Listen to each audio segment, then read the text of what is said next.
നമ്മളെ കൊണ്ട് ഒന്നും ചെയ്യാൻ കഴിയൂല എന്നുള്ളൊരു തോന്നലുണ്ടല്ലോ. അത് ചെയ്യാൻ കഴിയൂല, ഇത് ചെയ്യാൻ കഴിയൂല, അങ്ങനത്തെ എല്ലാ തോന്നലുകളും മാറിക്കിട്ടും ഈ ഒരു പ്രദേശത്ത് എത്തിക്കഴിഞ്ഞാൽ. പച്ചക്കറി കൃഷികളാകട്ടെ, പൂന്തോട്ടങ്ങളാകട്ടെ, മാവിൻ തൈകളാകട്ടെ, ഒട്ടുമാവ് കൃഷികളാകട്ടെ, അങ്ങനെ എല്ലാ കൃഷികളും മൂച്ചി, കവുങ്ങ്, തെങ്ങ്, അങ്ങനെ എല്ലാ കൃഷികളും നമുക്ക് തന്നെ ഈ ഒരു പ്രദേശത്ത് എത്തിക്കഴിഞ്ഞാൽ ഉണ്ടാക്കിയെടുക്കാൻ പറ്റുന്ന ഒരു ഏരിയയിലാണ് നമ്മൾ എത്തിയുള്ളത്. അതുപോലെ ഈ ഗാർഡൻ്റെ നല്ലൊരു അടിപൊളി വ്യൂ പോയിൻറ്റ്, എയർപോർട്ടിൽ നിന്ന് പ്ലെയിന് പറന്നുയരുന്ന ആ ഒരു ഏരിയ നമുക്ക് കാണാം.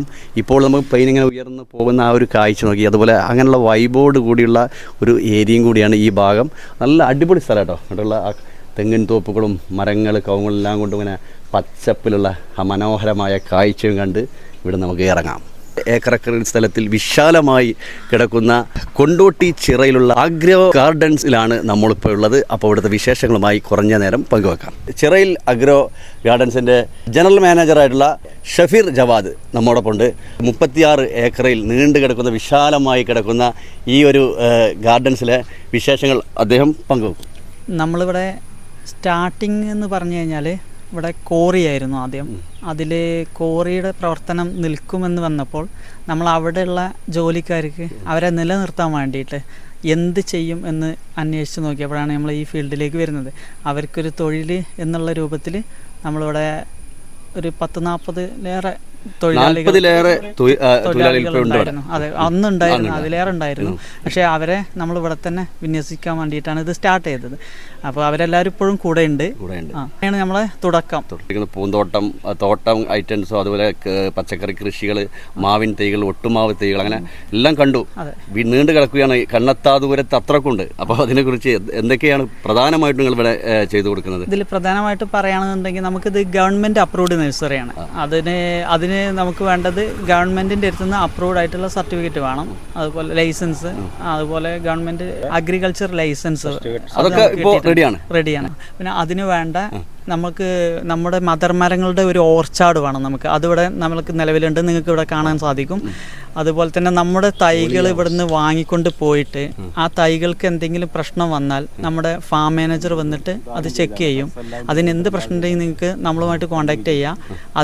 അതിന് വേണ്ട വളങ്ങളും ഇതും ഞങ്ങൾ പറഞ്ഞു തന്ന് അതിൻ്റെ മരുന്നും കൊടുത്തിട്ട് അത് പരിപാലിച്ച് വന്നിട്ടും വീണ്ടും നശിച്ച് പോവുകയാണെന്നുണ്ടെങ്കിൽ നമ്മളതിന് പോലെ വേറൊരു തൈ നൽകുന്നതാണ് അവർക്ക്. അതുപോലെ തൈ അവർക്ക് നോക്കിയതിനുള്ള നഷ്ടപരിഹാരവും അതിൻ്റെ കൂടെ നൽകുന്നതാണ്. അത്രക്കും പെർഫെക്റ്റ്, അത്രക്കും ക്ലിയർ ആണ് ഈ ഒരു ഗാർഡൻസ്. നമ്മൾക്ക് ആവശ്യമായ, അതായത് ഏതൊക്കെ കൂടുതലായിട്ട് ഇവിടെ പ്ലാവ്, മാവ്, റംബുട്ടാൻ, ചിക്കു, ബട്ടർ, അബിയു, അതുപോലെയുള്ള ഫലവൃക്ഷ തൈകൾ കൂടുതലായിട്ട് നമ്മൾ ഉണ്ടാക്കി വിൽക്കുകയാണ്.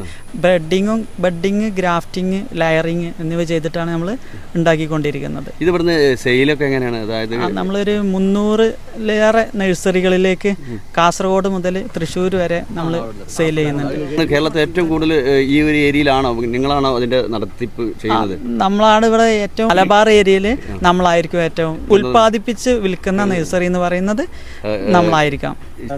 ചിറയിൽ അഗ്രോ ഗാർഡൻസ് ആണ്. പിന്നെ ഇതിൽ സന്ദർശകർ, അതായത് ഈ പാർക്കിലേക്ക് കുട്ടികൾക്ക് കാണിക്കാനും സ്കൂൾ കുട്ടികൾക്ക് കാണിക്കാനൊക്കെ ഉള്ള അവസരങ്ങളൊക്കെ ഇവിടെ നൽകുന്നുണ്ട് പഠനാർഹമായി. അതെ, മിക്ക ദിവസങ്ങളിലും ഈ 7ാം ക്ലാസ്സിലെ കുട്ടികൾക്ക് അതിലൊരു പാഠഭാഗം തന്നെ ഉണ്ട്, ലയറിങ്, ബഡ്ഡിങ്, ഗ്രാഫ്റ്റിങ് എന്ന് പറഞ്ഞിട്ട്. അത് പ്രാക്ടിക്കലായിട്ട് ചെയ്ത് കാണിച്ചു കൊടുത്ത് നമ്മളിവിടുന്ന് എങ്ങനെ പിടിച്ച് വളർത്തി ഉണ്ടാക്കിയെടുക്കുന്ന കുട്ടികൾക്ക് ഒരു പഠനം തന്നെ ഞങ്ങൾ കൊടുക്കുന്നുണ്ട്. അതിനായുള്ള ആളുകൾ, പ്രിപ്പറേഷനുള്ള ആളുകൾ ഇവിടെയുണ്ട്. അപ്പോൾ അതിനുള്ള സന്ദർശകരും ആളുകൾ ഇവിടെ എത്തിക്കൊണ്ടിരിക്കുന്നതാണ്. അതെ, തീർച്ചയായിട്ടും. പിന്നെ ഫാം മാനേജർ അമീൻ ഉണ്ട്. അപ്പോൾ ഈ വളങ്ങളുണ്ടല്ലോ, എന്തൊക്കെയാണ് ഈ തൈ നടുമ്പോൾ ചേർക്കപ്പെടുന്നതും അതെങ്ങനെ ചെയ്യുന്നതിനെ കുറിച്ചൊക്കെ അമീൻ തന്നെ പറയും. ഇവിടെ നമ്മൾ വെർമി കമ്പോസ്റ്റിന് 2 യൂണിറ്റാണ് ഉള്ളത്. വെർമി കമ്പോസ്റ്റ് പറഞ്ഞാൽ മണ്ണീര കമ്പോസ്റ്റ്. അത് വെച്ചാൽ മണ്ണീരകളെ യൂസ് ചെയ്തിട്ട് നമ്മൾ എന്ത് ചെയ്യണ്, നമ്മൾക്ക് ആവശ്യമായിട്ടുള്ള വളങ്ങൾ നമ്മൾ ഉണ്ടാക്കുകയാണ്. ഓർഗാനിക് മാനുവർ ആയിട്ട്, അതായത് മണ്ണിരയിൽ നിന്നൊക്കെ നിങ്ങൾ തന്നെ ഇവിടെ നിന്ന് ഉണ്ടാക്കി എടുത്തിട്ട് ഇതിന് ഇട്ട് കൊടുക്കുകയാണ്. അതിന് വേറെ കെമിക്കൽസ് അങ്ങനെ നോക്കി ചേർക്കപ്പെടുന്നില്ല. കെമിക്കൽ യൂസ് ചെയ്യാതെ നാച്ചുറൽ ആയിട്ടുള്ള നിങ്ങൾ ആഡ് ചെയ്യുന്നുണ്ട്. എല്ലാ ജൈവ വളങ്ങൾ ചെയ്തു കൊടുക്കുന്നത്. സയൻസ് ഈ ഒട്ടിക്കാനുള്ള കമ്പുകൾ, അതുപോലെ ഈ ചൂട് കാലത്തൊക്കെ എങ്ങനെ ഇത് ഉണ്ടാക്കിയെടുക്കുന്ന എന്നുള്ളതിനെ കുറിച്ച് നമ്മളെ റാഷിദ് പറയും. സയൺ നമ്മൾ തിരഞ്ഞെടുക്കുന്നതെന്നുണ്ടെങ്കിൽ ഇപ്പോൾ ഒരു എക്സാമ്പിൾ ഒരു ബട്ടർ നമ്മൾ എടുക്കുകയാണെന്നുണ്ടെങ്കിൽ നമ്മൾ വയനാട്ടിൽ ഇഷ്ടംപോലെ സാധനം കിട്ടും. വയനാട്ട് കൊടക് ഈ തണുപ്പ് പ്രദേശങ്ങൾ ഇഷ്ടംപോലെ സാധനം കിട്ടും, ഇഷ്ടംപോലെ കായ്ച്ചിരിക്കുന്ന ചെറിയ മരത്തുമ്പോൾ തന്നെ. പക്ഷെ അത് നമ്മളെ കാലാവസ്ഥയിൽ കായ്ക്കുക എന്നുള്ള ഉറപ്പില്ല. കാരണം അവിടെ ക്ലൈമറ്റ് തണുപ്പാണ്, ഇവിടെ ചൂടും തണുപ്പും നിറഞ്ഞൊരു കാലാവസ്ഥയാണ്. തണുപ്പ് മഴ സമയത്ത് കുറച്ച് തണുപ്പുണ്ടാവും, മറ്റുള്ള സമയത്ത് മിക്ക സമയത്തും ചൂടാണ്. അപ്പോൾ വയനാട്ടിൽ നമ്മൾ കൊടുത്തു കഴിഞ്ഞാൽ അവിടെ ചിലപ്പോൾ കായ്ച്ചോളുന്നില്ല. അതുകൊണ്ട് നമ്മൾ ഇവിടെ നമ്മളെ ചുറ്റുവട്ടത്ത് മലപ്പുറം ഡിസ്ട്രിക്റ്റ് നമ്മളെ കാലാവസ്ഥയിൽ കായ്ക്കുന്ന സാധനം പോയി പഠിച്ച് ആ വീട്ടിൽ കാര്യങ്ങളൊക്കെ അന്വേഷിച്ച് നമ്മൾ അയാളുടെ കായയുടെ വലിപ്പം സൈസും കാര്യങ്ങളൊക്കെ നോക്കിയിട്ട് അതിന്മേന്നാണ് നമ്മൾ കമ്പെടുത്ത് കൊണ്ടുവരുന്നത്. നമ്മളിപ്പോൾ ഒരു ലക്ഷം പിന്നെ അത് എത്രത്തോളം സക്സസ് അപ്പോൾ അതിൽ നമ്മൾ 90% സക്സസ് ആണ്. ക്ലിയർ ആയിട്ട് ഒരു 4 വർഷമാണ് നമ്മൾ കൊടുക്കുന്ന പീരീഡ്. ഇത് കായ്ക്കുന്ന ബട്ടറാണെങ്കിൽ കായ്ക്കുന്ന പീരീഡ്. പക്ഷെ 4 വർഷത്തിനുള്ളിൽ നമ്മൾ ശരിക്കും പരിപാലനം ചെയ്ത് 4 വർഷത്തിനുള്ളിലും കായ്ക്കും. നോക്കിയില്ലെങ്കിൽ ചിലപ്പോൾ 4 5 ആവാം. അപ്പോൾ ആ ഒരു ഐറ്റംസും നിങ്ങളിവിടെ ചെയ്യുന്നുണ്ട്? അല്ല, ബട്ടറൊക്കെ നമ്മൾ ഞാൻ തന്നെ കമ്പ് സെലക്ട് ആപ്പിൾ ഒക്കെ കണ്ടു. ആപ്പിൾ നമ്മൾ പുറത്തുനിന്ന് ഇറക്കുകയാണ്. പിന്നെ അതിനൊന്നും നമ്മൾ അത്ര ഗ്യാരണ്ടി കൊടുക്കില്ല. കാരണം അത് പുറത്തുനിന്ന് ഇറക്കുന്നതിന് നമ്മൾ ഗ്യാരണ്ടി ഇല്ല. നമ്മളിവിടെ ഉത്പാദിപ്പിക്കുന്ന തൈകൾക്കൊക്കെ നമ്മൾ പൂർണ്ണ ഉത്തരവാദിത്വം ഗ്യാരണ്ടിയും അതുമായിട്ട് നമ്മളെ സഫീർക്ക് പറഞ്ഞ പോലെ അതിനുള്ള എല്ലാ ഗ്യാരണ്ടിയും വേണമെങ്കിൽ രണ്ടാമത് അത് നട്ട് കൊടുക്കും. എന്നിട്ടുണ്ടെങ്കിൽ നഷ്ടപരിഹാരം ആ ഒരു മരത്തിനെ സംബന്ധിച്ചുള്ള നഷ്ടം വരും, അവരെ ഭാഗത്തു നിന്നുള്ള വീഴ്ചല്ല. അവർ മരവുമായിട്ട് ബന്ധപ്പെട്ട ഒരു നഷ്ടം വരികയാണെങ്കിൽ അതിനാലും പരിപാലിച്ച ചിലവും അവർക്ക് വേറെ തൈ വേണമെങ്കിൽ തൈ, അല്ലെങ്കിൽ അതിൻ്റെ ക്യാഷ് ആണ് ക്യാഷ്, അത്രയും കാലം പരിപാലിച്ചിട്ട് എല്ലാ ചിലവും നമ്മൾ തിരിച്ചു കൊടുക്കും. അങ്ങനെ പറയാനുള്ള ഒരു ഉറപ്പെന്ന് പറഞ്ഞാൽ അത് പൂർണ്ണമായും ഉണ്ടാകുമെന്നതാണ്. അത് പൂർണ്ണമായും ഉണ്ടാക്കിയെടുക്കാനുള്ള സെറ്റപ്പോടെയാണ് ഈ ഗാർഡൻസ് ഇവിടെ സെറ്റ് ചെയ്തിട്ടുള്ളത്. അതുപോലെ വർഷത്തിൽ 1 ലക്ഷം തൈകൾ, ചിക്കു ആകട്ടെ, ബട്ടറാകട്ടെ, മാവിൻ തൈകളാകട്ടെ, മൂച്ചി, അങ്ങനെ അതും വർഷത്തിൽ എല്ലാ പ്രാവശ്യവും എല്ലാ വർഷത്തിലും ഉണ്ടാക്കിയെടുക്കുന്നതും ഇവിടുത്തെ ഒരു പ്രത്യേകത തന്നെയാണ്. ഈ 36ഓളം ഏക്കറിൽ നീണ്ടു കിടക്കുന്ന ആ ഏരിയത്തെ വീഡിയോസുകളൊക്കെയാണ് നമ്മളിപ്പോൾ കണ്ടുകൊണ്ടിരിക്കുന്നത്.